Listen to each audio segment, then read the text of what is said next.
නෝරේදන් නෝරෙලිය අද්දි T centres ගොඩක් තියෙනවා. ඉතින් ඒනම් ඇයිවා කැමිලියා ටී සෙන්ට එකට මෙන්න ඕන අප බලු. ප්‍රධාන වශයෙන්ම බ්ලක්ටී ග්‍රීටී වයිටී වලින් ඔබ්බට කිය අපි ගාව තියනව වැලි වැඩෂන් ටී පොඩක් රේංච් එක. ඉතින් මේ ගැන කියනවා නම් මේක පොඩක් කොලිටිය එක ස්තරම් ඒ වගේ ප්‍රයිස් එකක් ත්‍රීෂන්.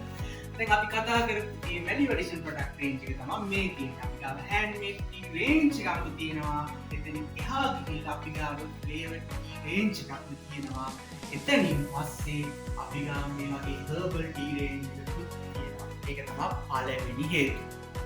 Second reason, it doesn't matter you are local customer or foreign customer. We will provide free guided tea tasting session.